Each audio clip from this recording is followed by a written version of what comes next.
Manipur leingakna Midday Meal Workers singgi Khutsumal tha asigi Tang mari Phaobada hengatpidaba Taragadi Manipur pumbagi oina Tang 15 workers sing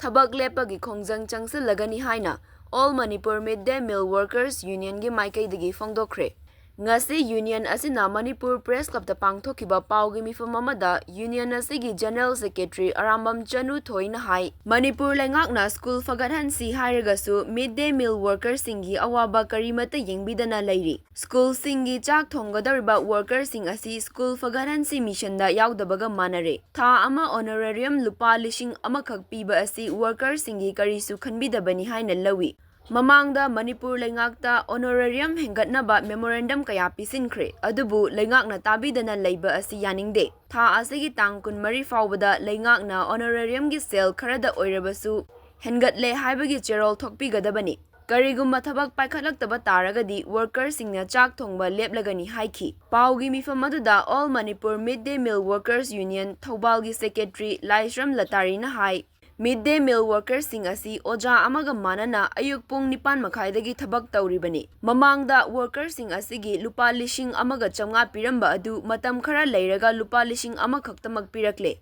madugi maram hanglubada state leingakna piramba lupa chamnga adu piraktre center dagi lupa lishing amakhakna adumak sizinaro haina mari leinaba singna hairaki asigumba workers singi awaba khangbidaba asi pende Piriba senfam adusu mamang chihigi September dagi ngasi faubagi pifam thokpa sale su pidana leiri. Atopa state singdadi honorarium hengatkiba kuirabani. Manipur da ngasi fauba hengatana leiri. Manipur leingakna chathariba thong asi yaningde loinana athubada thagi honorarium gi sale kharada oirabasu hengatna bahotna biyu haiki. Pung 9:30 dagi school chatle sitpa sengba sing sokpa khotpa kon phengba loimak tawre aduga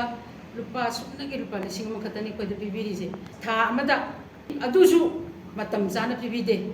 iskun phagalan sendi haraga akhoi kuksing jibu yam handaba miyengda yengbiba yame akhoi CM da pisan giba education minister da pisan ba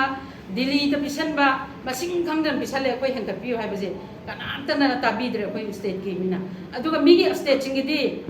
Kerala da lising taratabu aduga Karnataka da lising ahumga chatre adagi tangna khaba samda lising ani changwa sagre moi koi 2024 si paisa loi hengatreba akoi gi di Manipur sarkar gi di ngasi bo wat pa mo hengatpideba aduna moina sum hengakani ngai ko leibse akoi yang bire 2005 te ni akoi na tawjari se aduna mayam je hengalaktrabanina akoi je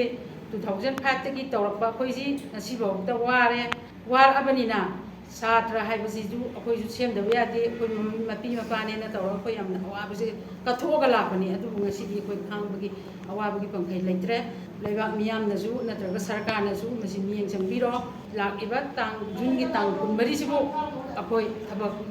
sibu ki manungsida paisa hengatpagi order se thokpidragadi thangnaba numit Tang 15 dagi leiba ko numisidagi akoi thabak lepagani aduga loina na kaiguma masida headmaster headmistress singna ngamme matagum